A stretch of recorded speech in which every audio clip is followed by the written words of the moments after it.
presentation. Perfect. Well, hello everyone once again. I'd like to officially welcome you to this webinar on inclusive emergency management. We have about 150 people in attendance already, which just truly speaks to how important this issue is to communities all across the Commonwealth, and we still have people coming in. So welcome, welcome. My name is Abby Shneyder, and I am the Program Coordinator for Emergency Preparedness at the Massachusetts Office on Disability, also known as MOD. It is my great pleasure to introduce my co-facilitator, Don Brantley, Director of the Massachusetts Emergency Management Agency, also known as MEMA, and big congrats to Don for being officially appointed from acting director to full-time director, full director at MEMA. With over 15 years in emergency management experience at the local, regional, state, and federal levels, Dawn is also a national expert in accessible and inclusive emergency management. Just responded to 21 plus disasters in multiple states, implemented inclusive programs and services at local, regional, and state levels, and championed progress in accessibility and equity, both agency-wide at MEMA and across the country. So I'm so thrilled that we can draw on Dawn's experience today and in MEMA's continued partnership with the MOD. So before we dive in, we'll talk a little bit about the roles that our two agencies play and how they work together. So Dawn, I will hand it over to you. Thank you, Abby. Yeah, it's great news for me today, and I'm just honored to have that trust and confidence placed in me, and hopefully we'll be able to continue for quite some time. We've been doing a lot of work at MEMA and at the national level on inclusive emergency management. So I want to say big thanks to MOD and to Abby in particular for being the instigators of this long afternoon of learning. So I really appreciate it, Abby. MEMA, for those of you who aren't familiar with emergency management and what we do as an agency, MEMA is the agency that ensures that the state is prepared to withstand, respond to, and recover from all types of emergencies and disasters. That includes everything from planning, preparedness activities, training, exercise, mitigation grants, grant funding, but then also the stuff that everybody loves, the response and the recovery piece. So you may have seen us out last week and involved this week in the recent Western Massachusetts flooding. So we, in addition to doing state response coordination, we also support and assist our local cities and towns in preparedness, response, recovery, and mitigation. And as someone who started in emergency management at the local level as a local emergency manager in Anchorage, Alaska, I understand and value what those folks do. We'll talk a little bit about how emergency management works.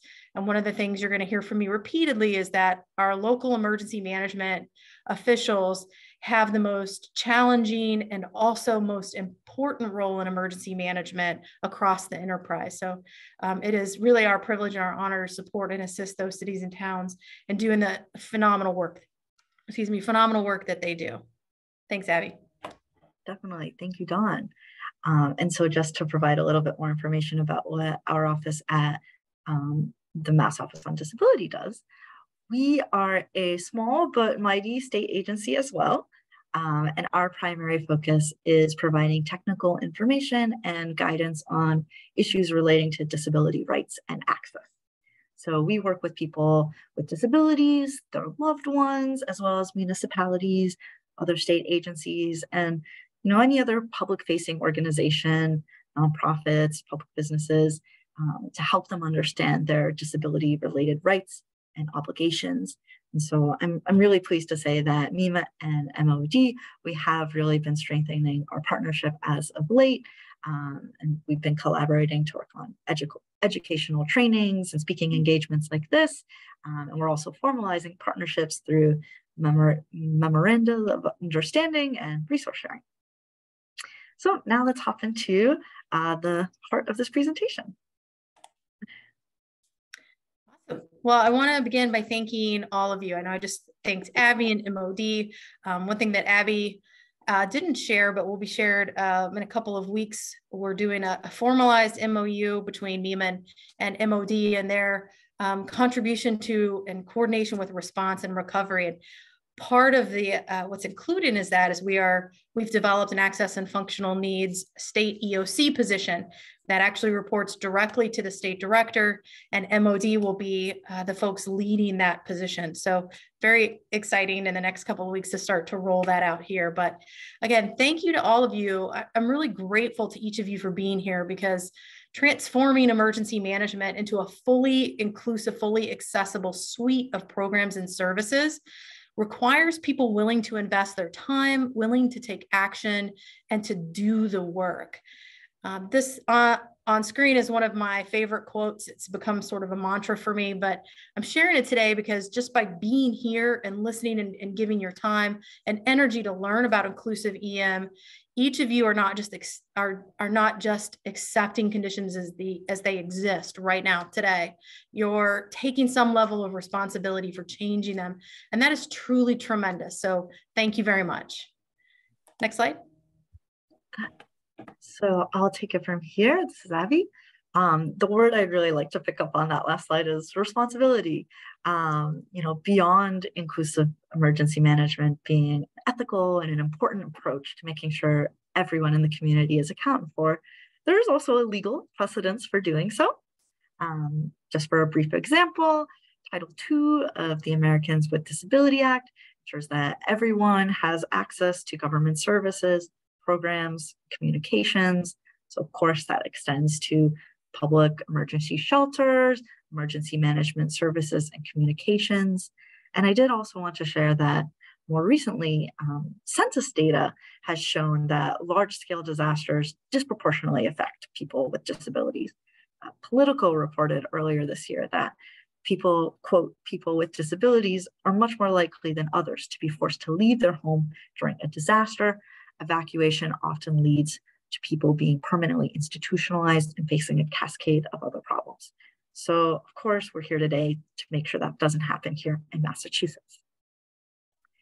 And going off on why this is so important, well, why you? Why have we asked you to be here today? Well, we invited you because as municipal officials and coordinators, you know the needs of your community members best. Moreover, members from the disability community are personal subject matter experts in their own needs. And it's important to include the voices of people with disabilities in the conversation so we can ensure this rallying cry from the decades-long disability rights movement, nothing about us without us. That means that decisions about people with disabilities must include the input of people with disabilities. And then I did also want to highlight that now is a prime time to be having this conversation because MOD is beginning to accept applications for the Municipal Americans with Disability Act Improvement Grant next month.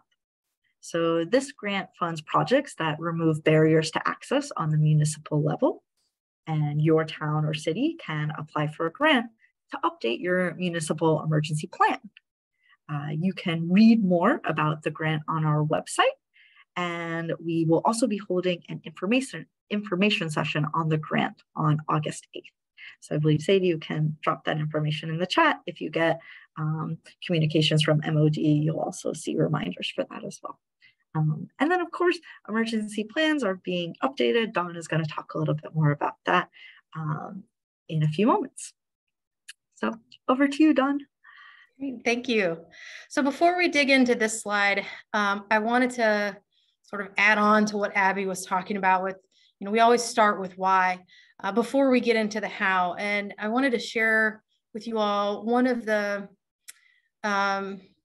motivating stories that really shifted my focus in EM to being on accessibility and inclusion. If you're not aware, this really became, accessibility in EM became a national conversation after Hurricane Katrina.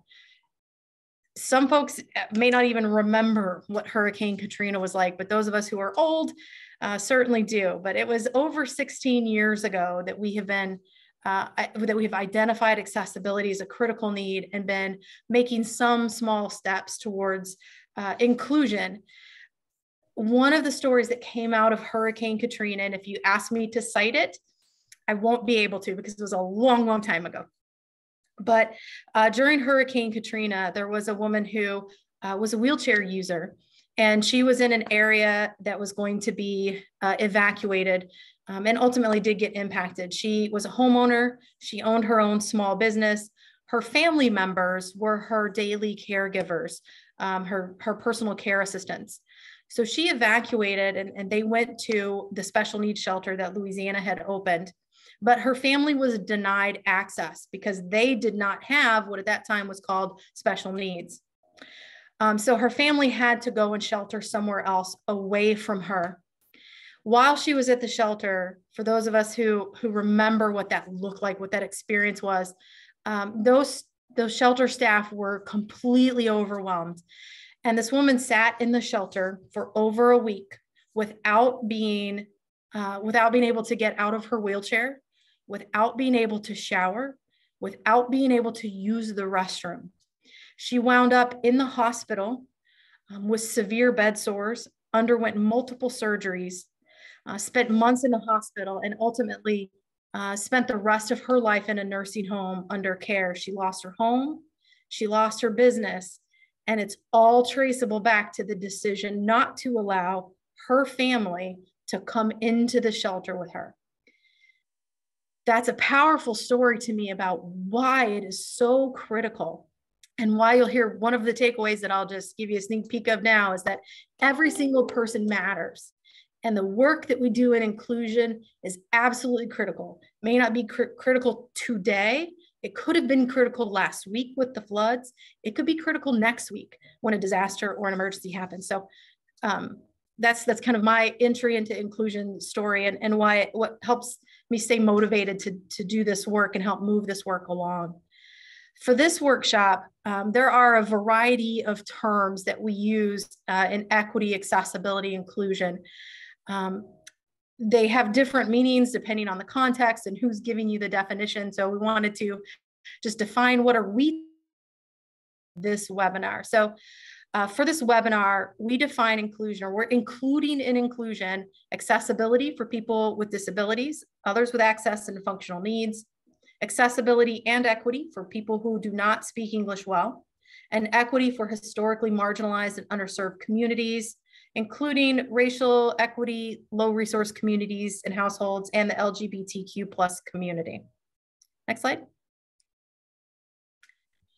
Today's presentation, however, has an even narrower focus. We have only 2 hours, and I'm sure Abby and I could take up your entire day on this. So we're gonna focus down on people with disabilities, access, and functional needs for today's presentation. Next slide. Now, the phrase or the term that we keep using, AFN and access and functional needs, is a term of art for emergency management that was created by Alexandra Enders and June Isaacson Kales in their seminal article, Moving Beyond Special Needs. And this article is already in the Google Drive, which we'll give you a link to later on. And I would encourage anyone interested in understanding the history and the reason behind this terminology that we use, read that. It's very enlightening and gives you the whole background, not just of AFN, but on CMIS, which is an acronym that Abby will talk about quite a bit later. But the concept is to understand the range of function-based needs within the population to develop a common framework that can relate functional supports to functional needs. So that's important, but let me kind of walk through what that means. It is, as an EM professional, it's incredibly difficult for us to operationalize what to do for someone who has, based on a diagnosis. So if we hear, this person has multiple sclerosis. I just lost my whole screen. Can you guys still hear me? Yeah, we can. Okay. Oh, hello. Can you see the slides? Oh no, I think there are some technical difficulties. So to operationalize a diagnosis is tremendously difficult. It doesn't tell us what services do we need to provide, what accommodations are going to be needed, how do we help this person? So June and Alexandra looked at this through the lens of how do you operationally support folks? And they came up with this concept of defining based on a need versus a diagnosis. And that was really a game changer for us in emergency management and across disability service agencies as well. So that's why when you hear us say AFN and when we use that terminology, it is very specific to emergency management, but hopefully that makes sense. And if you have questions, please put them in the Q&A if I can dig into that a little bit more. Next slide. Oops. All right, fantastic. Thank you, Dawn. So for the rest of the webinar today, we'll structure it like this. Part one, we're going to talk about how emergency management happens, how it works here in Massachusetts. We'll take a 10-minute break, and then part two, around 2 p.m., we'll talk through some more practical steps to make emergency management inclusive, kind of like Dawn was talking about before with the CMIS framework and other ideas for touch points for inclusion. We'll really be connecting what we learned in the first half to the second. So, without further ado, part one, how emergency management works in Massachusetts. And I will throw this back to Dawn.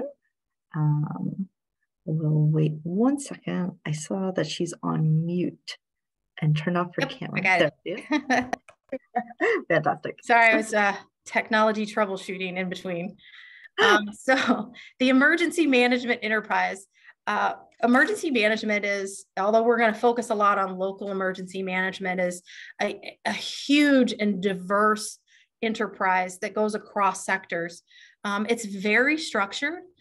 You might hear an emergency manager say, no matter who they are, that disasters begin and end locally. Nothing could be more true.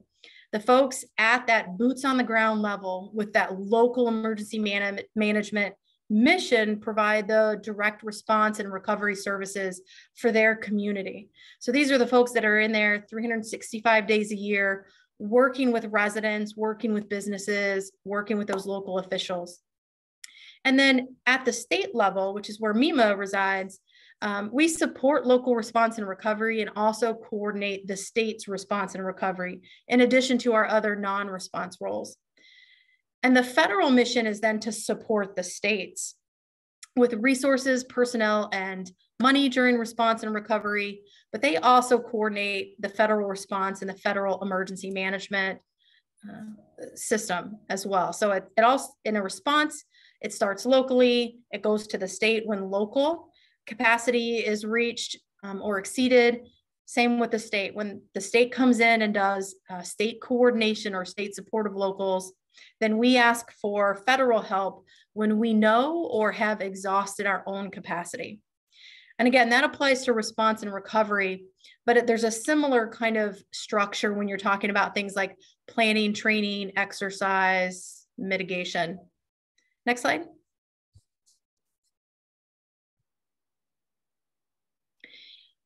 So again, the emergency management enterprise, to give you an idea, we exist in government agencies beyond just the EMA, the Emergency Management Agency. Public Health has emergency management, Department of Transportation, Department of Agriculture, Environmental Protection. So each of these state agencies, a lot of them have an emergency management component. Outside of that as well, you have emergency management in private sector. You have emergency management at utilities, because you definitely want them to be able to manage a disaster response for their own responsibilities. Hospitals, other medical centers, higher education, private companies, and of course, EM consultants, which I lovingly call the dark side, but they play a critical role as well in emergency management, both steady state and in response. So when you're looking at emergency management, although our focus is frequently on that response feature of, the government agency responses, there is a much broader array of emergency management across sectors and levels of government. Next slide. So local EMDs, most often they're housed within a local fire department. That is not unique to Massachusetts. That's pretty common across the country. Some cities have an independent emergency management director. That's what EMD stands for, emergency management director. Sometimes this is the police chief, a DPW chief, even a town administrator. But most of the time, you're going to find that the EM role is a multi-hatted individual who fulfills 2, 3, 4, 5 roles at the local level.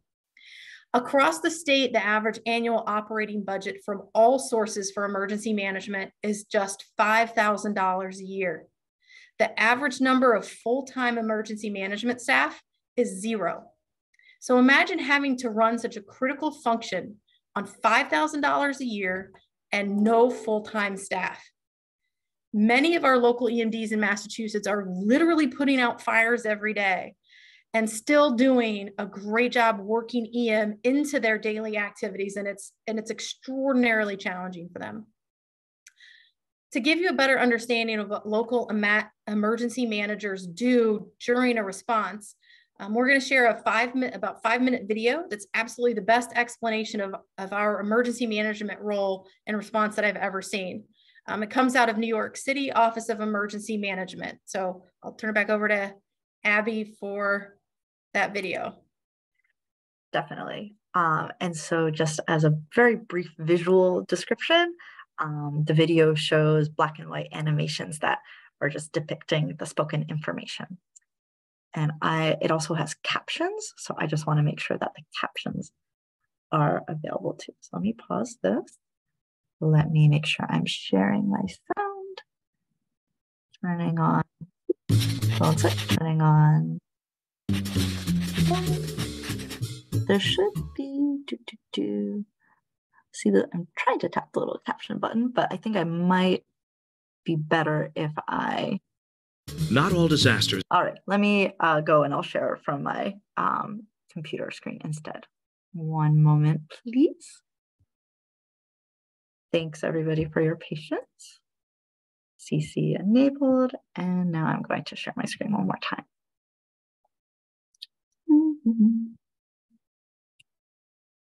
All right.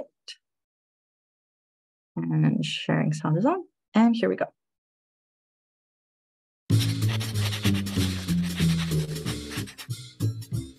Not all disasters are alike.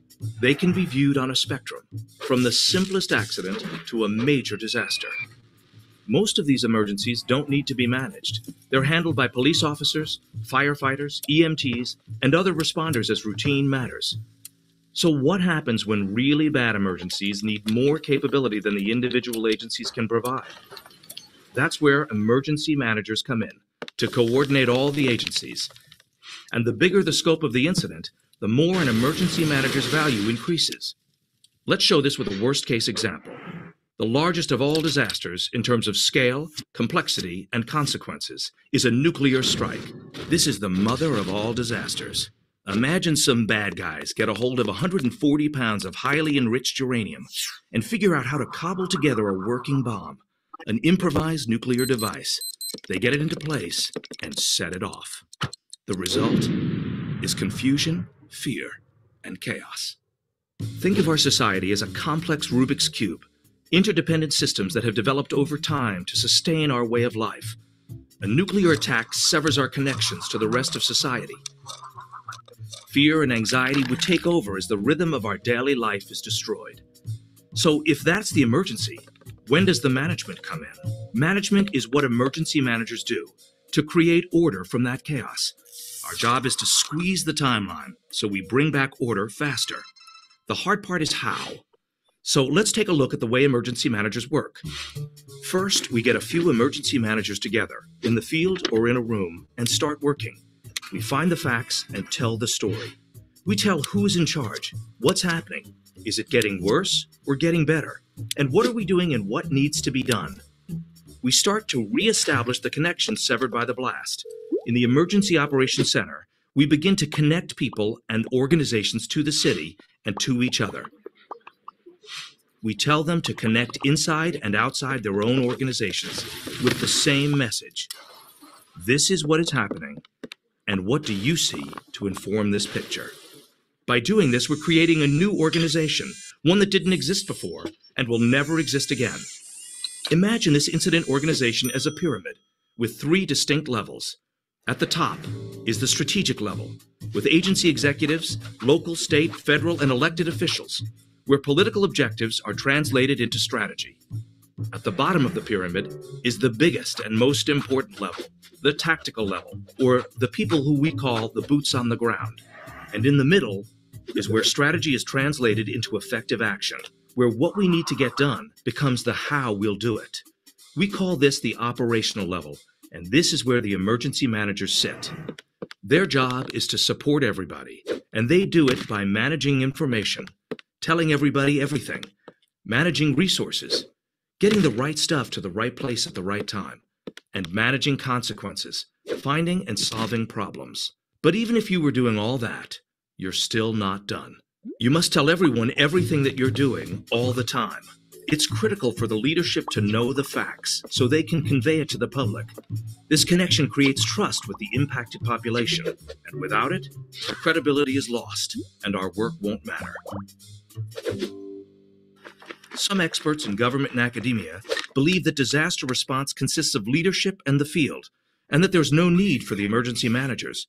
But the fact is, emergency managers create the incident organization that can manage the catastrophe. Only then can we turn our corner fast enough, where order is not yet restored, but the sense of order is palpable. The problem is that during a catastrophe, the only thing that doesn't grow quickly enough is the number of emergency managers at the operations level. We simply can't get big enough fast enough. Keep in your mind this image of a catastrophic incident versus a tiny brake pad. Is this going to be able to manage this job? We have to be able to build this brake pad really big enough, fast enough, so we can create this incident organization and use it as the initiating mechanism for order, the starting point, back to that Rubik's Cube of complexity.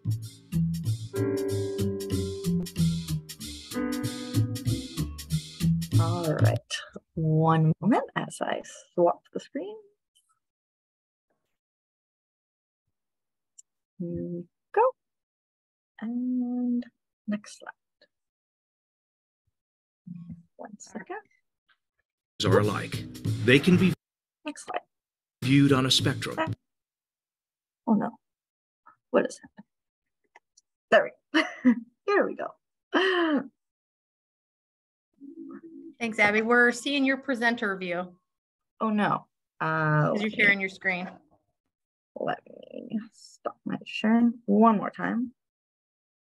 Thanks for letting me know. So she gets that done. That incident organization that expands. I wanted to just talk about that briefly for those who aren't familiar with how that works.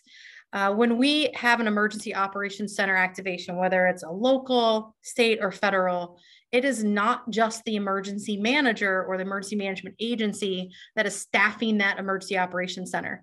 That's where we start to pull in other state agencies and other NGO and community partners to do the work of emergency management. These folks are assigned positions in advance. They're typically organized into what are called ESFs, or emergency support functions. So specific functional roles that then all work together in the space of an EOC. And that's one of the things that we're going to talk about today is how do disability advocates, service organizations, and agencies fit into that expanding organization during an event. So now imagine that we're doing response, we're responsible for recovery, but in addition to that, we all wear about 10,000 hats. Planning happens year round. MEMA, for example, is responsible for maintaining, updating, and being extraordinarily familiar with so we can implement 59 separate state emergency plans. And those aren't all of the plans that the state has for an emergency response. We also do training, we do exercise. There's no point in having a plan that you aren't trained on or that you haven't tested through exercises. Public education and information goes on not just during a disaster or emergency response, but year round to inform folks as well. Mitigation is reducing the risk to disasters, risk from disasters by hazard mitigation planning, construction projects, things like seawalls, culverts, et cetera.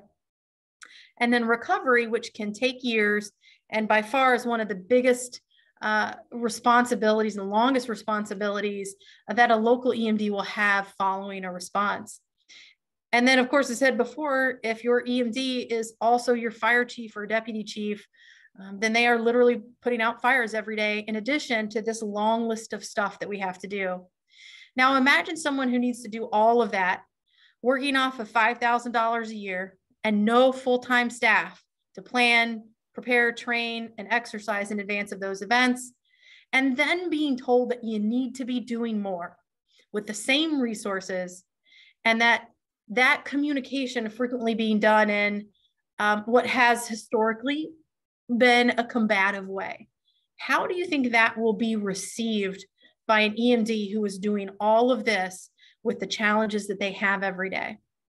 So we're going to talk a little bit later about changing how that approach and that dialogue happens.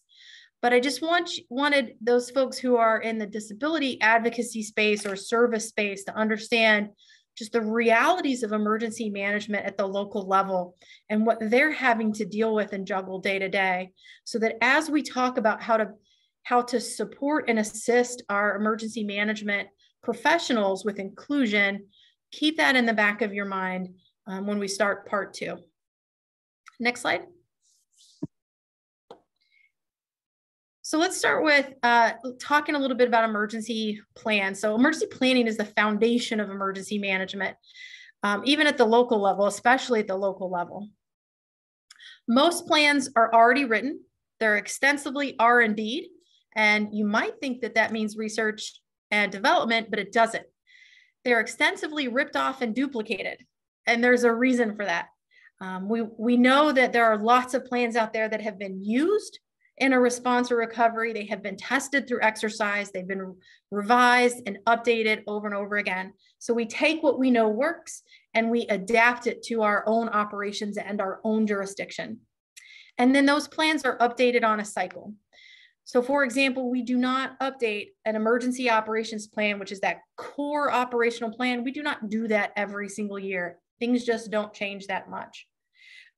We set up a cycle of how to go through, how often we need to go through, pull the entire planning team together, and then work on that plan. Next slide.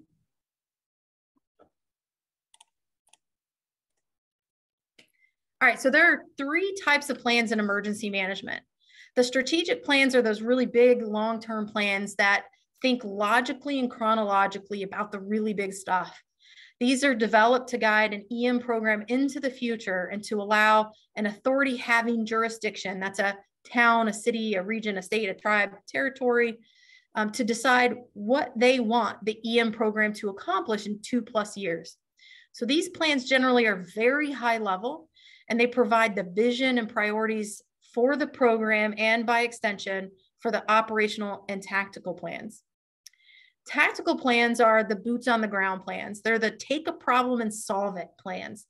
These are what I like to call the adrenaline junkie plans. So when people think about emergency response, they're thinking about what do I do to do a swift water rescue, or what do I do to implement an evacuation? Those are the tactical plans. They focus on managing resources such as personnel and equipment that play a direct role in an incident. And then operational plans, or as we cool kids call them, ops plans, these lay out emergency operations, how they're going to be done. These make up 99% of an EM program's plans. These are where you find all the agencies and organizations who will be involved, what they're supposed to do, which we call roles and responsibilities, what tasks or operational objectives need to be completed, and lots of other things. So a good ops plan will walk through the response from before an incident through onset, activation, response, and demobilization. So strategic plans define what we need or want to accomplish. Operational plans translate what we need to do into how we do it and who does what. And then the tactical plans give even more specifics of how you do those, how you accomplish those operational priorities of the ops plans. Next slide.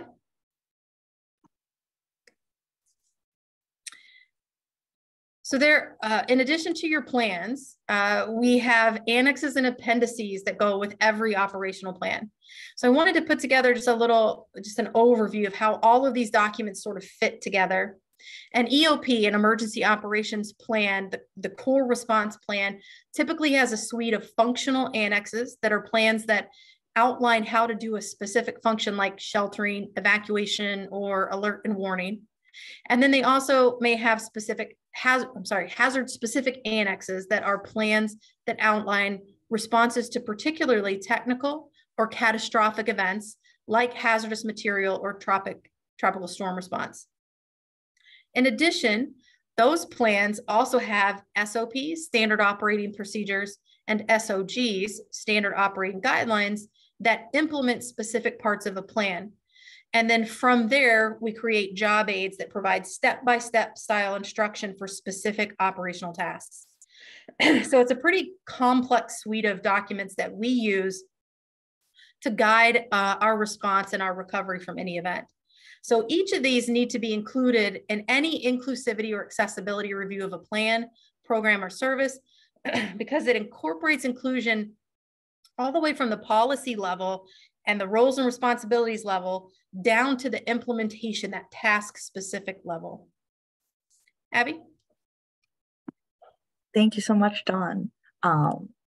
Really excellent overview of how emergency management functions the entire enterprise. Now, the next couple of slides are a little bit outside the scope of the general, target of general goals that we want to accomplish through this presentation, but I would be remiss if I did not tell you about them. So I wanted to share another angle that we can discuss emergency preparedness from. And so while emergency managers and institutional partners are preparing their plans for disaster scenarios and situations, there's also an opportunity to individually prepare your community members for emergencies. So as part of my job as program coordinator at the MOD, I go to communities across the state and I deliver trainings on emergency preparedness to and for people with disabilities. So you can see the photo here is a picture of me giving a training at an affordable housing residence for seniors and disabled folks. So, of course, I will not be giving this presentation right now to everybody here, but I did want to let you know about some of the key resources that I share at that presentation, and I will, so that you have them, put them in the Google Drive. They're actually already up there. So let me show you what I'm talking about. So at the trainings, we have first on the left, you'll see a screenshot of a supplemental information packet that includes information on accessing 911. So for example, texting to 911, which is available in the Commonwealth, using the silent call procedure to access 911, information on building an emergency kit, preparing pets for disasters, and more. We also include when I deliver these presentations, an individual emergency communication plan worksheet. That's the center image of the slide. So it's like a form that you can fill out with your emergency contacts, possible evacuation routes, important phone numbers. And so these two resources, the supplemental information packet and this communication plan worksheet, are really good to share with folks in the community, especially folks with disabilities, but they're really good for anybody preparing. And then when we have first responders attend our trainings or other emergency management professionals, we also provide a booklet, which you can download online as well. And the booklet's called Tips for First Responders, which has recommendations for first responders on interacting with people with all different types of disabilities. So again, all of these informative resources will be provided in the Google Drive at the end of the presentation. And now, if you're interested in bringing one of these trainings to your municipality, please get in touch with me. I've left my email up on the slide. And you should have received, when you signed up for the presentation, you should have received my contact information as well. abigail.shneyder@mass.gov. We also distribute emergency bags that have essential emergency supplies for people with disabilities at these trainings, and common locations that I've delivered the presentation at would be councils on aging and senior centers, disabled housing, and more. So I'm very happy to get in touch. So let's see. Before we take a 10-minute break, I do see some Q&A there, so I'll stop sharing my screen for a second. And I think we have about 5 minutes for a Q&A, but that does wrap up part 1 of this webinar. So I hope you've come away with a greater understanding of the role of emergency management directors, the plans that they oversee, and then in the second half we'll rejoin around 2 p.m. We'll discuss the practical steps to make plans inclusive for people with disabilities and access and functional needs. But I'm going to stop sharing my screen and let's take a peek at the Q&A. And so yes, sorry, go ahead. Sorry, Dawn. Abby, I did answer a couple of them. Okay. So they're under the answered section. Okay, perfect. Well, then let me take a look at the open questions. So yes, we will be emailing out the presentation soon. It'll also be in the Google Drive that we will share. If you have questions about like reasonable accommodations, like printable versions of the presentation, can get in touch with our disability rights specialist, Camille Karabayich, I believe I'm pronouncing it right, who's on the call today, and her information is all in that like registration email, but I can also send it out. So yes.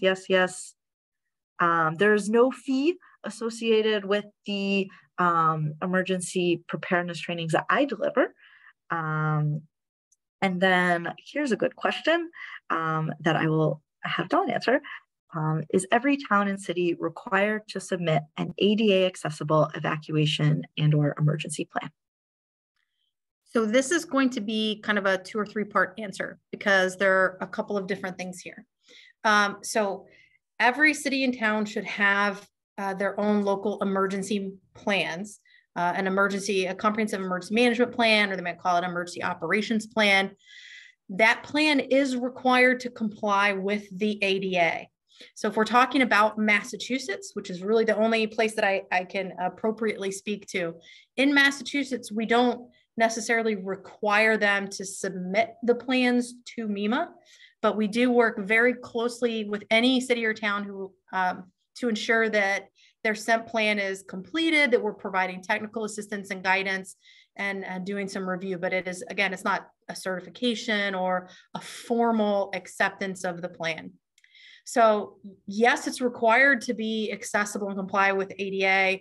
They're not required to your question, submit an ADA accessible evacuation emergency plan, but we do work closely with all cities and towns to develop and then to review and update their plans. And part of that process is encouraging them to look at the inclusion and accessibility piece of it, and then provide guidance where we can. So Karen, I hope that answered your question.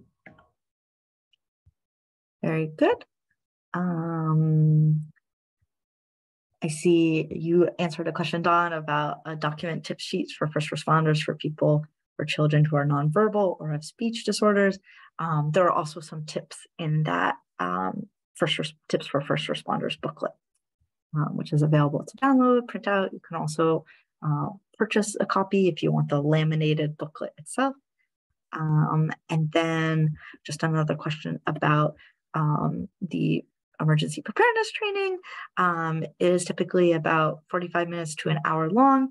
And then I'll save about 20 minutes for questions and answering and distributing the bags.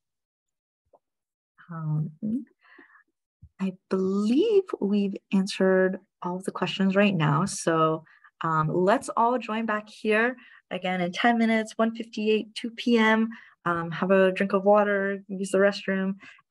If you have more questions, put them in the chat and we'll be able to answer them as we see them.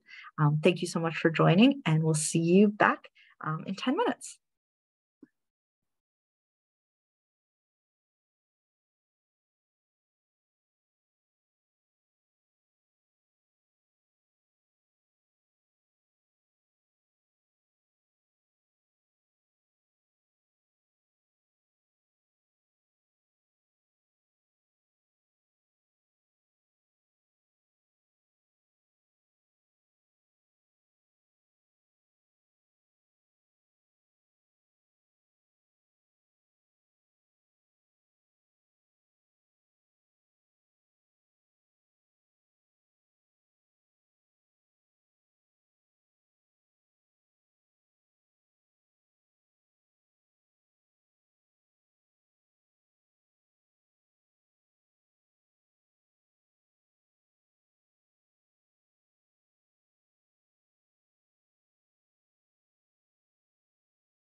All right, looks like we've got ASL interpreters on standby, CART on standby. Very good.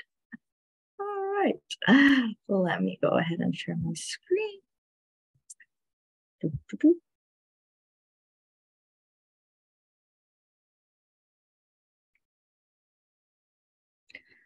Hope everybody got a chance to at least look out the window. I know folks in the MEMA building. If you're in the bunker, maybe not. Let me share here. Oops. All right. 1 moment.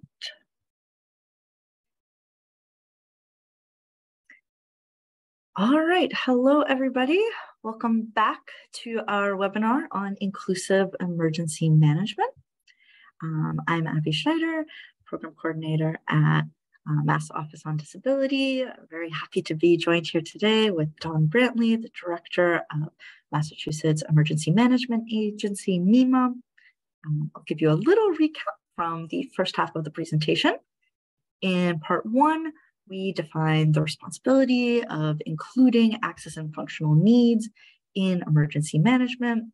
We talked about how the emergency management enterprise works, the role of emergency management directors, and the plans that they oversee. Now we're going to talk about the practical steps and touch points for making the whole enterprise more inclusive. So over to Dawn. Hey, welcome back, everybody. Thanks for sticking with us for the second half of this. As you can tell, I do like quotes. So I think there's at least one more after this one, but this is from John C. Maxwell. Diversity brings insight and perspective that can fill the knowledge gap. And I'm going to add that we may not even know that there is a knowledge gap, because those of us who do not have lived experiences as an individual who does not speak English well, or an individual with a disability, or coming from an underserved or marginalized community, we can't have that perspective. It's just not possible. So that's one of the reasons it's so critical that we diversify our emergency management enterprise and our stakeholders. Next slide, Abby. So I don't love this idea either, but we are not subject matter experts in everything in emergency management. We're not expected to be. We are not experts in utilities, or if we're a public health emergency manager, you may not be an expert in, let's say, Department of Transportation. The whole concept of emergency management is that we pull in the subject matter experts, and then we coordinate and align what we're all doing and what we're all good at. I want to share another story about how this diversity of insight and perspective can really help us see things from a different view, a different perspective. I went to a few years ago to a training at the National Fire Academy / Emergency Management Institute, which is a beautiful historic campus in Maryland. As a historic campus, it is not necessarily fully accessible. I'd been there probably a dozen times before, but this time I was there with some colleagues from FEMA's Office of Disability Integration and Coordination. One of the gentlemen I was there with as part of this training cohort used a wheelchair. And so he took some of us on a tour from his perspective of the campus. And it just blew my mind, the things that I had missed in all of my time there. So we started in the dorms, and we had a couple of individuals in our cohort who were deaf, and they talked about the fact that they did receive some smoke detectors that were bed shakers, but the smoke detectors only detected smoke inside their room. They weren't connected to the system. And so if there was a smoke or fire alarm outside of the room, their fire alarm, their smoke alarm would not go off. Can you see a problem with that? In fact, while I was there, the fire alarm in the dorm did go off. And when I asked the front desk about, has anybody checked on these folks? They said, oh, we'll go knock on their door. Like, well, great, but they're deaf. Not sure how helpful that is going to be. So we continued our tour of EMI. We went to the cafeteria building, and to get into the building, there's these huge steps that you have to get into. It's like literally a leg workout 3 times a day. And this gentleman said, there is an elevator into this building. Can you find the sign? It was at 20 feet high, this teeny tiny rusted out sign that told you where to find a service elevator. So we went around the building, and it was exactly that. It was a service elevator with a far too narrow railing on one side. That this gentleman had to struggle to get into the elevator to get up to the 2nd floor, where the cafeteria and the only place on campus where you could get food for breakfast, lunch, and dinner as part of your stay there. There was a bar you could access, but of course not open for breakfast and lunch. So he did eventually get a hold of the person so he had to find out who to call, have someone come and open the service elevator for him for each meal, each time. He got up to the cafeteria the first night and discovered that the cafeteria closes at like 7 or 8. I can't remember exactly. So it's 7 or 8 p.m. and he stayed talking to colleagues. And as he was coming in, there are coat racks, none of which were reachable by someone who uses a wheelchair. I could reach them, others could reach them, but there were no lower level coat racks for anyone who was in a chair. So then 7, 8 o'clock rolls around, and he has to leave the cafeteria because it's closing. Come to find out, the elevator shuts down at 6 o'clock, and the person who opens the elevator leaves at 6 o'clock. So he is now stuck in the cafeteria after hours, and the only person that we know of with a key has gone home. It took an hour and a half to get him out of that building. Those of us who go into places like that, we don't even know to look for those things. And when you apply that to our emergency management plans and programs and services, you're going to find the same thing. So we are not subject matter experts in everything. We don't have to be, but there are subject matter experts available. And those are disability community folks, the service organizations, the service agencies, and individuals with disabilities, and others with access and functional needs. Abby? Thank you, Dawn. Definitely. So I'd like to talk a little bit about when you're looking to create these new community partnerships, where to look for and who to look for. What kind of experiences are you looking for to bring into the fold? So at the outset of this presentation, I mentioned that people with disabilities are subject matter experts in their own needs. And so that's another reason why it's really important to include people with disabilities in the emergency management enterprise. So you can make active efforts to include people who have personal experience with disability, identify as a person with a disability themselves, people who have experience as a disability advocate, people who can discuss cross-disability issues. So understand that the needs of a person who is blind might vary from the needs of a person who is deaf or hard of hearing, will vary from the needs of a person who uses a wheelchair or other life-sustaining equipment. So it's good to keep that approach in mind, to have a cross-disability mindset. And finally, look for people who can act as a liaison to the communities with which they work, so that you can increase your reach, increase the knowledge sharing, resource sharing as well. So where to find these new partners? And now hopefully, and I'm assuming some folks on the call might be saying to themselves, well, hey, that's me. And that's excellent. Get in touch with your emergency management director. And we'll talk a little bit more about how to start those conversations in a few minutes. But as you look to build more and more community partnerships, we have some ideas for where to go.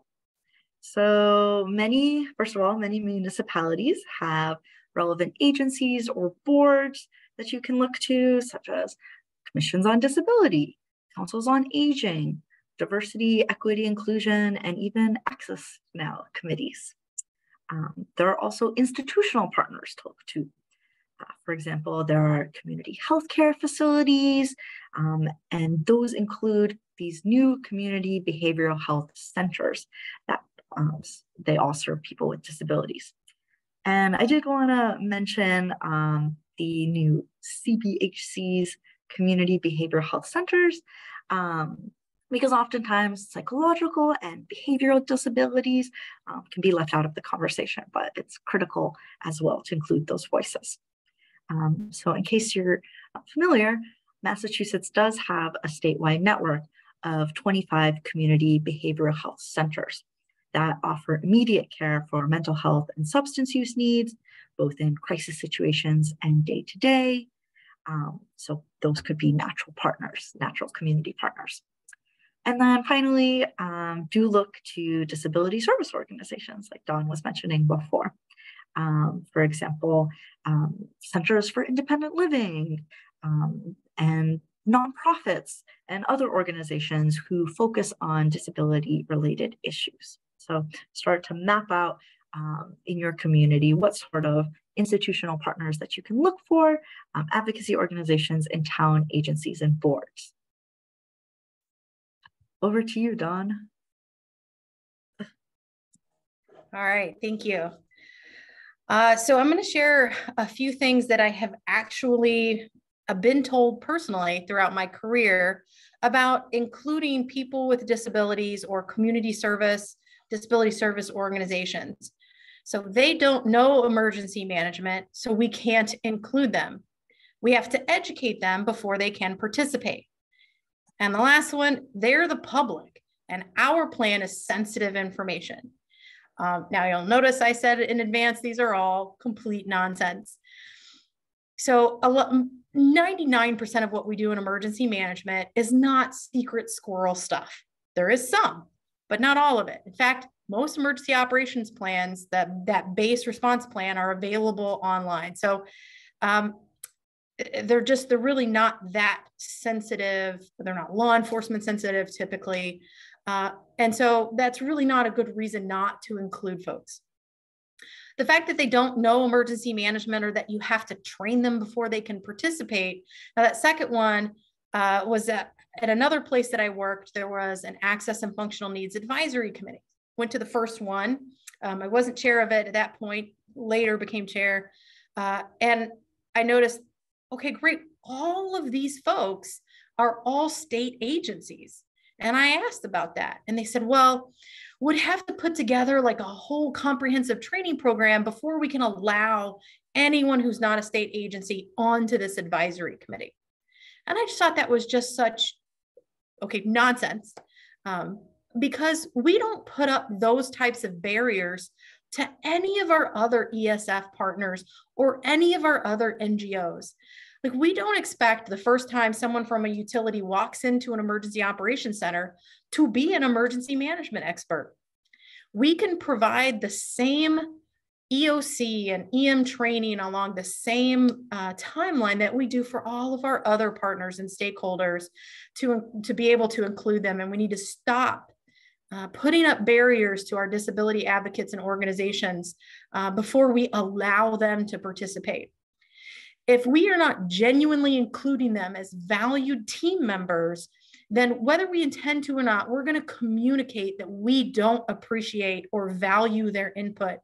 And when we don't include them or we don't value them the way we should, we're not going to listen to the input they provide. We're not going to accept their feedback, and we're certainly not going to let them guide or make decisions about our plans or our programs or our services. And that makes any effort to include these folks in our planning and response, makes it entirely performative, meaning we're just doing it to check a box, and that's just not acceptable. We work with partners all the time from outside of emergency management, and we need to involve these valuable folks as our team members and just really embrace and give them the authority and the credibility that they deserve as subject matter experts in inclusion and accessibility. Next slide. All right, some common challenges. I've been doing this for a while, and I have, again, I do like stories. I sat in a meeting of what at the time was called a special needs advisory committee or group in another state. And they were talking about evacuation planning. And there was a disability advocate who was in the group. And it was my first meeting. But she pulled out a pen and paper because she did not like how this group meeting was going. She wasn't getting what she wanted out of it. And so she started going around the room and asking everybody's name and making a note. She said, I am writing down the names of every person I'm going to sue at the next evacuation. That's not helpful. On the EM side, we also need to understand that people with disabilities and disability advocates have had to scream to be heard for over 30 years. That is hard to stop. It is hard to see people as receptive partners if we on the EM side aren't really making that outreach and doing it in that welcoming, positive way. So part of this is our fault, and we need to understand where our disability community is coming from. But I'd also ask that the disability side of the house understands the challenges and the realities that we face, and understand that when you're bringing problems to us and what you're doing is saying, here's a problem, go solve it, and walking away, that's what I call grenade dropping, is not helpful. Coming into a meeting and when the conversation isn't going the way you like, you start telling people you're going to sue them later, really just causes walls to go up that take years to break back down. I have had heard more stories from emergency managers who genuinely wanted to help make change, say that no matter how welcoming I am, I just keep getting screamed at. So I think on both sides of this, understanding each other and just really looking at ourselves as partners versus opponents will go a long way. Next slide. And here's, of course, another quote. Things do not change, we change. I'm going to add a word to it. So if you could click to the right. Things do not change unless we change. So if we don't all change how we're going about talking to each other about inclusion, then these kinds of challenges will continue to come up. And what we really want to get to is the next step. Next slide. And that's realize that we're all a part of the same team and we have the same mission. We want to keep it respectful, even if we're getting incredibly frustrated. Keep it professional always.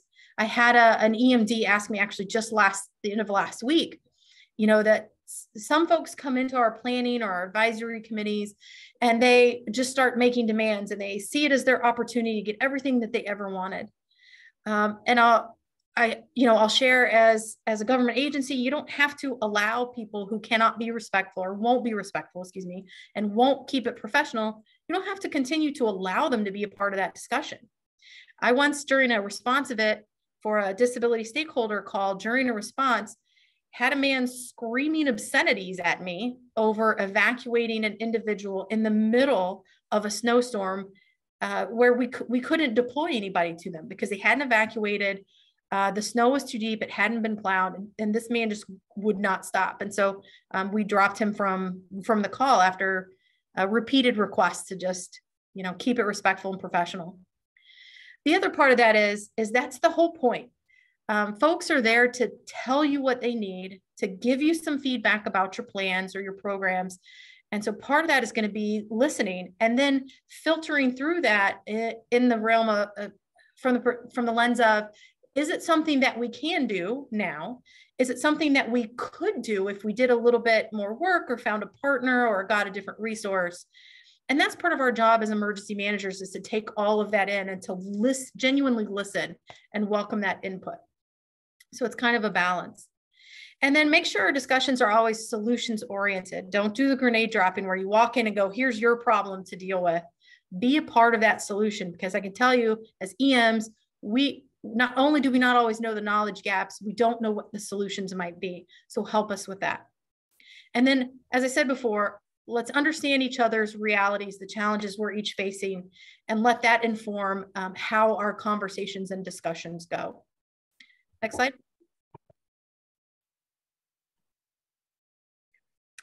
And in another example of R&D, rip off and duplicate. I stole the concept of touch points from public health during COVID. I just thought it was so great, a great way to frame how do you identify where you need to be looking at something for inclusion or accessibility. And the concept of touch points works really well. Like, where does a plan potentially touch individuals with disabilities or others with access and functional needs? Next slide.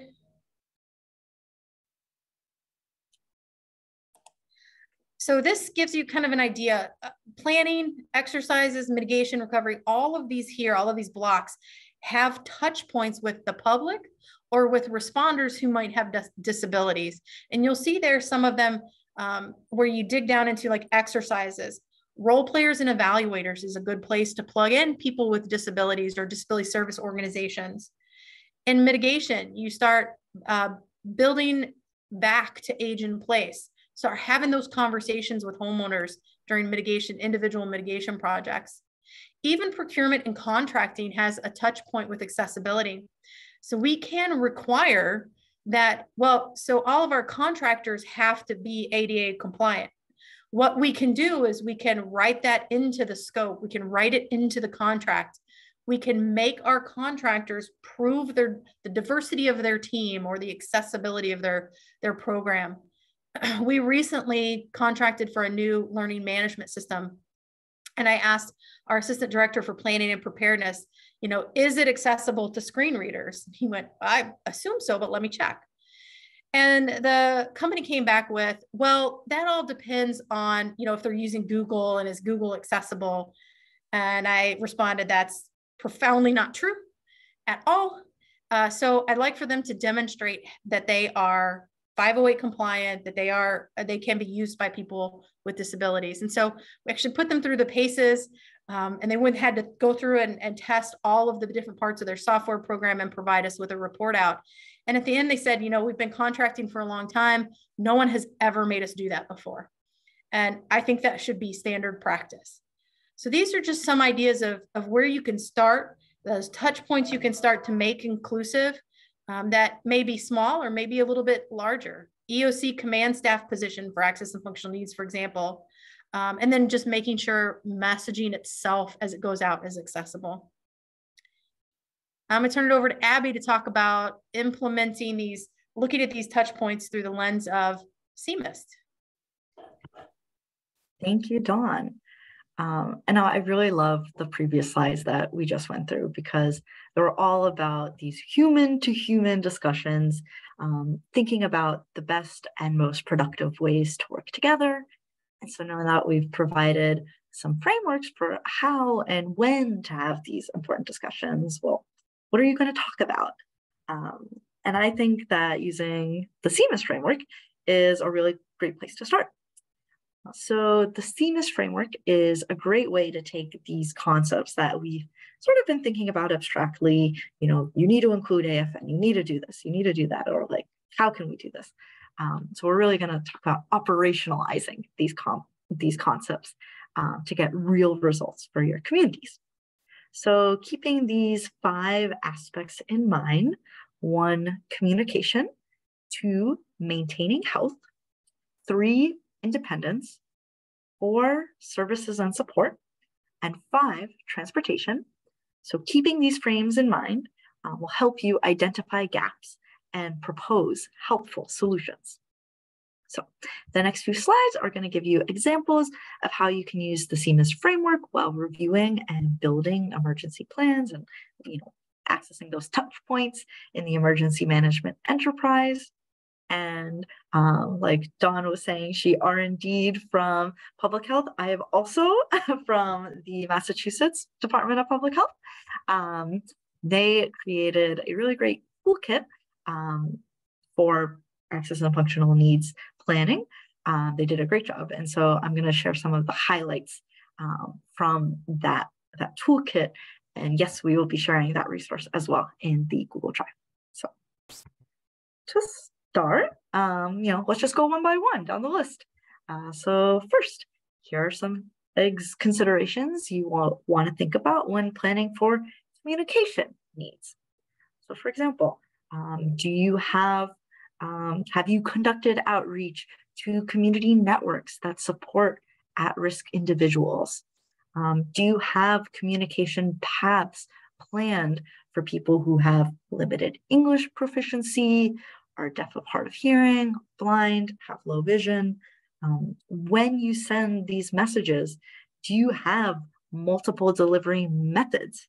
And are all of those methods going to be accessible for folks who need, the other ways of accessing that information?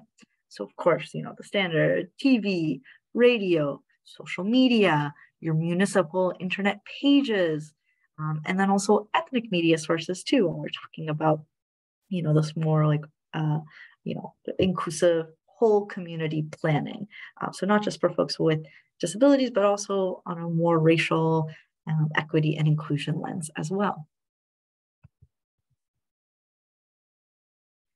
Then operationalizing the need for maintaining health looks like taking into consideration those who need assistance with daily living activities.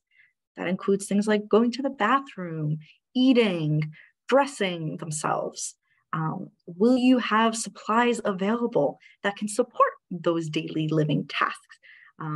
For example, if you have to evacuate folks to a public shelter, individuals might not be able to bring with them all of their supplies.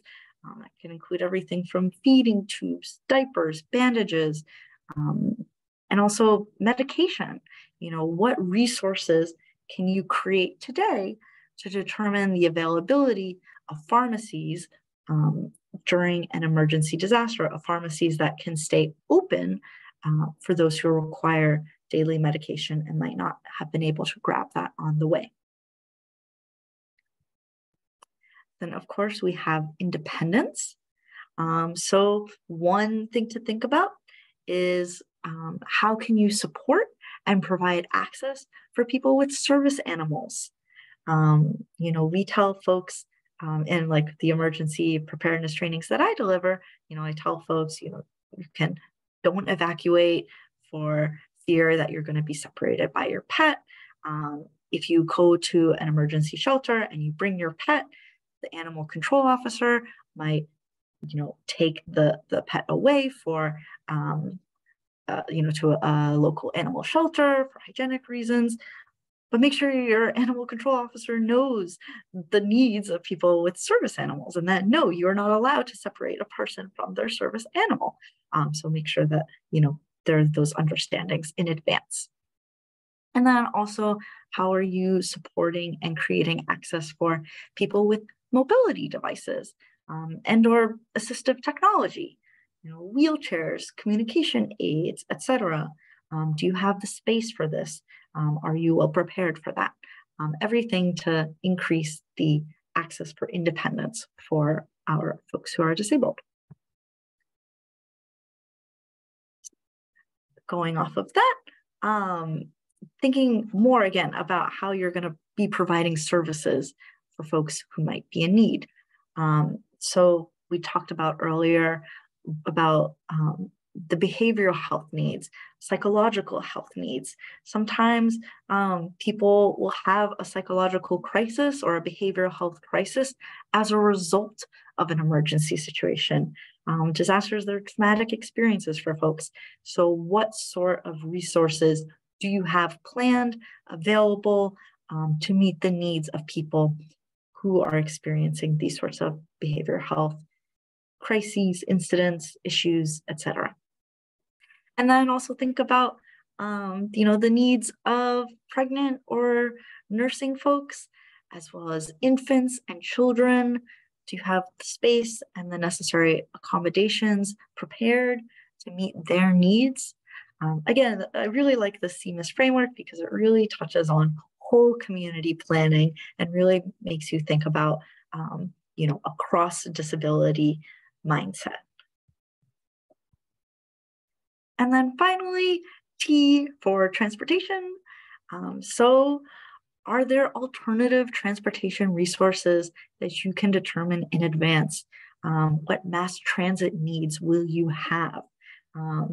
If roads are closed and people who are transit critical, In other words, people who don't have their own vehicle, who rely on public transportation to move from place to place. How are you going to meet the needs if there are public transportation issues, roads closed, etc.? What sort of contracts or memoranda of understandings, MOUs, can you have to make sure those transportation resources are in place? So again, thinking through all of these issues with this CMES framework, having sort of like a checklist of, okay, have we thought about this? Have we considered this? Using this framework can really help get you started.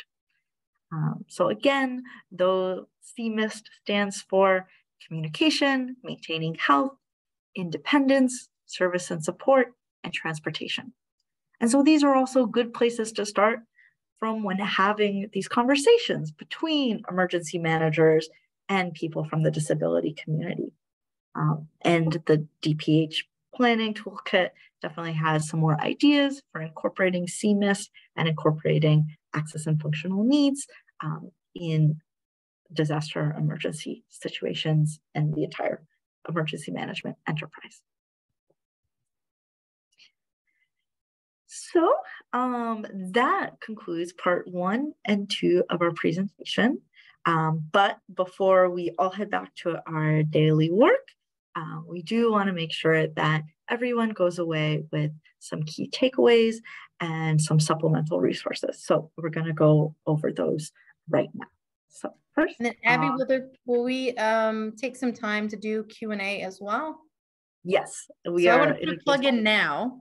Is if you were hoping to learn about something today, if there is time, and we only have a couple more slides, please put it in the Q&A so Abby and I can sort of spontaneously address if we didn't cover something you were really hoping to hear.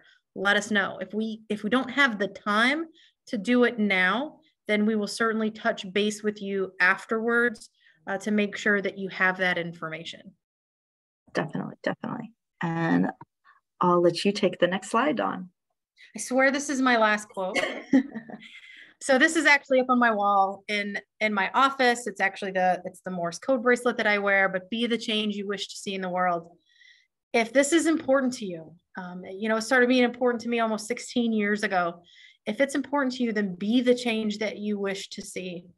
Whether you're an EMD, a disability advocate, a member of the public, you can get involved.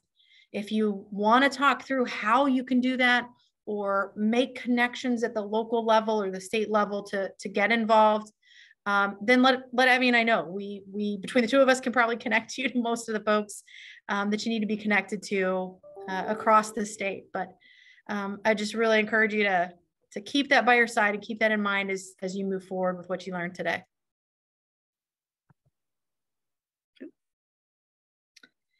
And our key takeaways: be solution partners. That goes both ways, both from the EM side and from the disability side. Every person matters and every person is worth the effort. So I know this is a bigger lift on the emergency management side, but it matters and it is worth the effort. The woman I spoke about earlier who went into a shelter without her support system, it had life-altering impacts for her. And that she mattered then. And those individuals who need help, who need that extra effort from us, are absolutely worth it. So I would encourage you to please think about that every time you start to think about planning, program, service delivery. And if you want some support, if you want technical assistance or guidance from MEMA, let me know and you will get it. And then think in touch points. That I think this is like my big discovery in COVID, is to think in where do we touch people with disabilities? And that's where we need to really apply our focus and our effort first to make those touch points accessible and inclusive. Abby, do you want to add anything?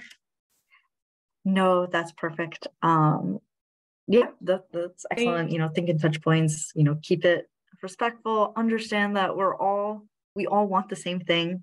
We all want our communities to stay safe in the face of disasters. And so when we come up with solutions together, that can have a real impact for everybody in the community. Yeah. So the supplemental resources that we're going to send you home with. So we will be following up with email, but the next slide, it does have a QR code that you can scan, and I'll also have Sadie drop in the chat a link to a Google Drive that has a lot of the resources that we've been talking about today. We also have a recording of this presentation that we can send out. It will go up on MOD's YouTube channel. So I'll talk a little bit about some of the resources I put in there, but John, did you want to talk a little bit about the MEMA Access and Functional Needs Resource Guide, these next two bullets? I thought I was going to go the whole time without forgetting to unmute, but right at the end. All right, so online, you can click on that, or it is a link to mass.gov where MEMA has an Access and Functional Needs Resource Guide. It is specifically designed for local emergency management to help you evaluate your emergency plans to see if they are addressing access and functional needs. The third bullet there, the Inclusive Emergency Management Community at inclusiveem.community is well, just to read it, free online community. So we have over 650 members, emergency managers, public health, private sector, disability advocates, and organizations. So just a wide variety of folks, almost all from the US, but we do have some international members. This is a free community where we get on and you can ask questions. You can, like the resource requests we had earlier today in this webinar, you could put there at the Inclusive EM community and have 650 people see your request. There are educational articles there that I and other folks have done, recordings of previous webinars. We post links to events, and the community is getting ready to open up its first inclusive emergency planning online self-paced course. So it's a really good connection to make. So if you're interested in doing that, please join. And then the next one is yours. So I'm going to let you do that bullet. Thank you, Dawn. Yes, so as I mentioned before, when I was going over the CMIST information, a lot of that was adapted from the Department of Public Health's planning toolkit for at-risk individuals with access and functional needs. They have other resources within that toolkit as well, but they do have like a checklist for CMIST considerations. So I really enjoyed that. Then we have resources from June Kales. Dawn mentioned a seminal article at the beginning, which will be in the drive. There's also June Kales' own website. I think it's just jik.com. She has a lot of different resources for how to have bridge conversation gaps, checklists for inclusion in the emergency management space. So definitely check out her website. Did you want to say anything more about June Kales, Dawn? She is an icon in inclusive and accessible emergency management. It really did. I mean, it started with her and Alexandra and Marcy Roth. And so her expertise and the resources she provides really are second to none. Definitely. And also her website is, very, very clear what the resources are, screen reader accessible, I'm pretty sure. And then I also mentioned before sharing some of MOD's individual emergency preparedness resources, the handouts and materials that I share at our trainings. And I did want to mention one thing, apologies in advance. I'm in the process of updating our materials to be digitally accessible. So some of them right now are best used print-wise and aren't great for screen reader accessibility. I've been working with a digital accessibility specialist in our office who's taught me a lot about creating screen reader accessible documents. So I do really apologize for that, but I will, in the next few weeks, be updating these documents and putting them in. And I've also started a draft a draft version of our supplemental information packet that is screen reader accessible right now, but it's still in its draft form. And because the supplemental resources that we use in that program, we've been using them for several years. I just started less than a year ago. So that's been something that I've been really enjoying a lot, updating those materials. And my hope is that we can have a MOD published version of the materials, a booklet, instead of just kind of like, okay, here's this compilation of documents. So that's the draft form. So even though it's in a draft form, I did want to share it with you so that you can read it today and take a look. And if you have any questions or concerns about those resources or anything like that, please get in touch. So this next slide, I'll leave it up for a second if you want to take a look. More than a second, a few seconds. This is the QR code to this drive that we've been talking about. Sadie can also post the Google Drive link directly in the chat, and we will be sharing this out again via email as well. So finally, just want to again put our contact information up here. Thank you all so much for being part of this presentation. I'm glad we have a good chunk of time to answer some questions. This is the first time we've done this presentation, a presentation like this. So I'm really thankful for all of you sticking out. We still have over 150 people on the call. And so I'm really, really pleased and encouraged and excited to see so many folks interested. Okay, I'll keep the contact information up for a second, and then I'll switch to the QR code in a second. But in the meantime, let's take a look at, let's see. Oh yes, thank you, Sandra Martin, for showing the DPH Show Me for emergency tools. Those are also included in the individual emergency preparedness trainings. Those are great.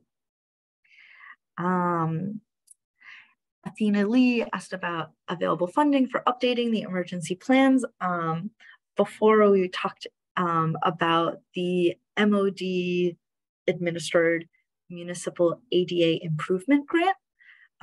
So if you apply for that grant, you'll be able to get some funding. So if Sadie, you're able to, if you could post in the chat as well, the information for that. You can also go to our website to learn more, mass.gov/MOD. And we will be having an information session on August 8th to talk about applying for that grant. I don't know if Dawn, you had any other ideas for funding sources? I'm sorry, I was answering questions. Funding sources for updating emergency plans? Yeah. So I guess my question would be what emergency plans? So if it's a local government emergency plan, there are grants that we work closely with cities and towns on, EMPG, hazard mitigation planning grants. Outside of that, occasionally there are some resources that come up from like HHS or CDC. Outside of government emergency plans, you're just talking higher ed, and higher ed is government frequently, but public health emergency preparedness funding for medical centers, hospitals, public health departments. So it would kind of depend on what kind of an emergency plan are you talking about, and then I can help narrow down some potential funding sources.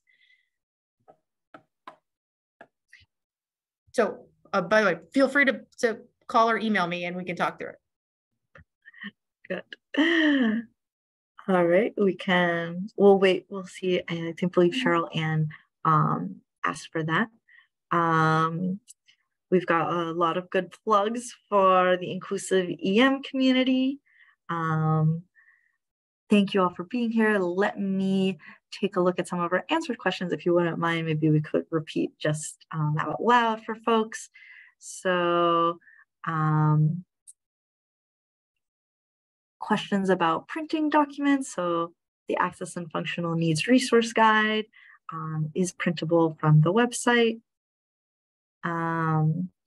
Yes, the presentation will be available to us. I just have to upload it to the Google Drive. I'll do that this afternoon.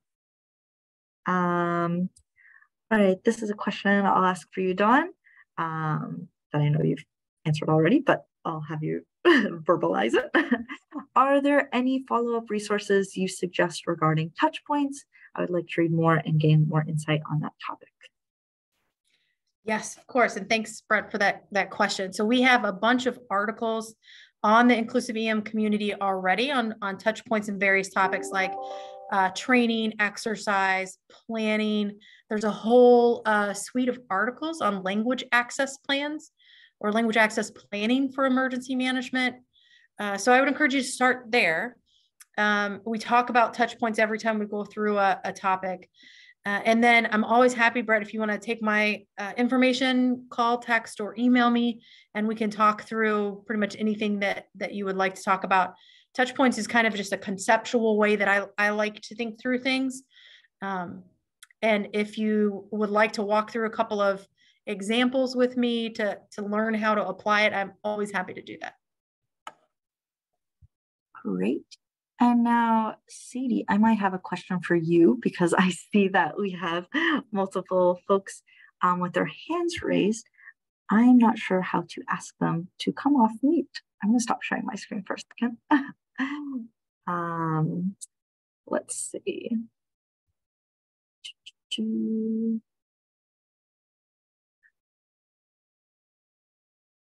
All right, I think Sadie has spotlighted Alyssa.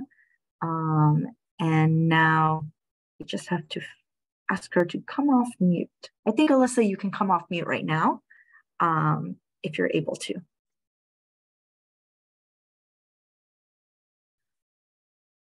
All right, we'll give it a few seconds. Alyssa, you're off mute, but we cannot hear you at the moment.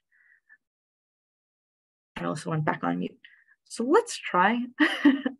Let's go to Bonnie, Bonnie Thompson. All right, and now Bonnie, you should be able to unmute yourself. And is there a question you'd like to answer? You'd like us to answer? Hello, this is Bonnie Thompson. Can you hear me?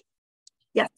Great. Well, I didn't raise my hand and I don't necessarily have a question, but I do want to thank both of you for this presentation and your willingness to offer guidance and support beyond this training. I'm fairly new to emergency management, just working at a local level, volunteering, but I hope to learn more over time. I'm a disability family advocate, and so this is a topic near and dear to my heart. So thank you very much. I won't take any more time. Other people might have questions. No worries. Thank you so much, Bonnie. I'm really glad you're here. And yes, this presentation is for you. So I'm glad you've joined. And thanks, Bonnie. Welcome to the team. Woo! One other resource I just wanted to mention. Thomas has shared the Empower program link from Federal Health and Human Services. The Empower program has some great data points on, I believe, Medicaid or Medicare enrollees who are electricity dependent for life-sustaining devices. So that's a great data source to look at when evaluating the vulnerabilities in your own community. Other great data sources to look at are the CDC's Social Vulnerability Index. You can take a look at things like how many people in your population are transit critical, for example, don't have access to transportation, aging populations, don't speak English, et cetera, et cetera. But yes, let me, Dawn, hand it over to you. Another great resource. We have developed a vulnerable populations map that takes all of the census data on disability, on racial makeup of communities, limited English proficiency, households without a vehicle, households with that are primarily unemployed. So a lot of those social vulnerability and also our accessibility things.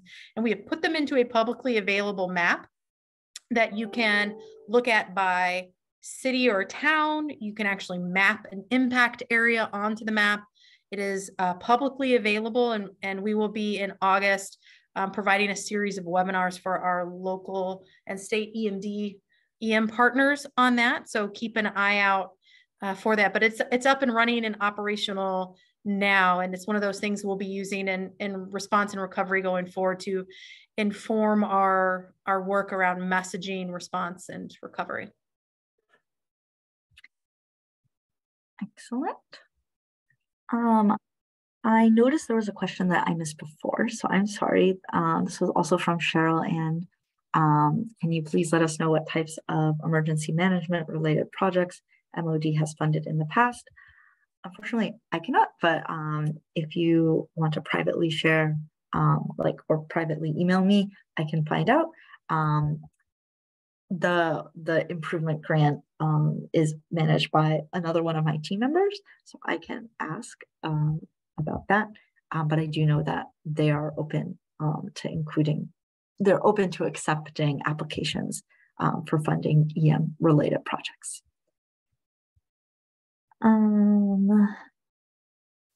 And then I see that you're typing an answer, Dawn, but I'm going to ask you anyway, if you don't mind.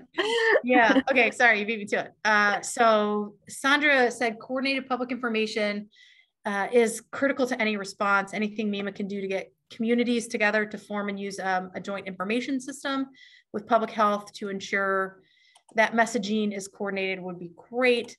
And I absolutely could not agree with you more, Sandra. That has been a challenge at the state level for a long time, but we are making really significant progress now that we're post-COVID. And during COVID, we had no other option than to merge into this joint information system and the joint information center. So right now we have ESF 15 annex, which is our emergency support function for public information. That annex is being updated. It's almost finalized, and it focuses on using that joint information center, joint information system concept. So I'm very excited to see that in Virginia. They have a solid joint information system that has been used for years, and it helps ensure we're aligning messaging, saying the same thing no matter who's saying it. And it also helps us do better with accessibility. So like if MOD tells MEMA, hey, you need to change this about what you're doing, or we're hearing or want you to message this for our disability communities, then that goes out to this broad joint information group so that they can all amplify that message. So that's a great point. Thank you, Sandra. Excellent. All right, we have just a few minutes left in this session. If anybody has questions they'd like, oh, I see we also have one hand raised. So Betty Teagle, I believe. You should now have the ability to unmute yourself and ask away. Hello, good afternoon. I'd like to be sure that I've taken many trainings with MOD. I've been an advocate in my community for many years, working with local and state officials on numerous issues. And I'd like to make sure we mention that shelters and emergency locations are accessible for persons with disability. That includes bathrooms, ramps, parking, etc. Thank you. Thank you. Yes, and that is definitely part of my presentation, and I'll also let Dawn speak on this too if she'd like, but that all of the public shelters in Massachusetts must be accessible. There's not going to be a situation like what happened in Katrina, in Dawn's Katrina story about, okay, well, your family's going one way and you're going another way. No, everybody goes to the same general population shelter. There will be fridges in case, you need to refrigerate medication, beds for wheelchair users, more like that. So yes, it's very important. And thank you for bringing that up. I echo that, Betty. Thank you. That accessible mass care is one of the most critical pieces of what we do. So if there are emergency managers here who would like to talk through what is that requirement and how do I make sure we're doing it, I'm happy to do that. The Department of Justice has a ton of resources, and although they are older, I think the last time they were updated was 2007, they are still valid and can still be used. Things that have changed are more architectural in nature. So there will be some things that are out of date, but we can easily walk you through those. The concepts in them are still totally valid. So if you would like some help with that, then contact me or contact MOD. We have regularly done shelter assessments for folks or coordinated with the Red Cross to do those assessments as well, and are happy to do that. Fantastic. And now I also see that Deborah Siriani has her hand raised. So thank you, Sadie. So Deborah Siriani, you should be able to come off mute and tell us what you're thinking. Hello, I just wanted a quick reminder. I'm a director at a senior center, and you know, during COVID, we had so much information that was offered online, and we had so many folks who were not accessing online information because they weren't online, and they really counted on the Council on Aging to be somebody who answered the phone and just had someone to actually talk to. That wasn't necessarily a menu of buttons to press or online. And so just to remember to keep Councils on Aging as part of the partnership, that we're all interested in having that information to spread out to people who reach out to us. Thank you. You guys are amazing. Councils on Aging are such just fantastically incredible partners. So thank you for what you do every day. Thank you for what you do in disaster response and recovery. And it's a great point. One of the things that we forget in our desire to be, you know, current and reach our young populations and our internet savvy populations is putting information out that for folks that can't do that. Sarah Porter is our PIO, and she's on this webinar, or at least she was. Can't say if she still is or not. But as an example, we've provided a website that has resources for recovery from the floods for Western and Central Mass. And one of the things that our PIO unit did is they're providing print versions out to communities to post in senior centers, to put on community boards, to do that kind of thing. So we can make sure that even if you don't have internet access, you can still get the information in places that you already go, like libraries, senior centers, community centers. We, a year or so ago, had to do a survey in support of the Seabrook Power Station. It's an evacuation timeline estimation survey. And so in addition to providing an online form, we provided a phone number you could call and request a written copy, or we would take your information over the phone and put the survey in for you. So those are some ideas if you're doing an information campaign that you can use to reach folks who don't have access to a computer or just simply don't want to use it. Yeah, and I think that also really highlights another critical point of expanding your idea of where people get their information from. A lot of people consider their councils on aging, their community partners, their community organizations as the most trusted source of information.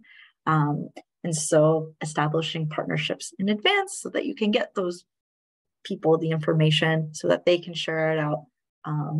So there are folks, again, who might have limited English proficiency, need the information in another way. Those are some really great places to start. Oh, Abby, sorry, I know we have 2 minutes left, but this just rung a bell. So in Virginia, well, initially in Alaska and then Virginia, it's been too long. So in two different places that I worked, we had established what was called in one area, Disability Information and Alert Network, DIAN program. And then at VDEM, we adopted it and it was changed to a Community Information and Alert Network, which I think is a little too broad because they sort of define community as everybody. But that is a program that you could use, implement at the local level. You could even do it at a state level, that builds those partnerships, like phone tree partnerships of folks who are ready to help amplify and disseminate messages to their known customers, clients. And there's then that trust, because believe it or not everyone trusts the government.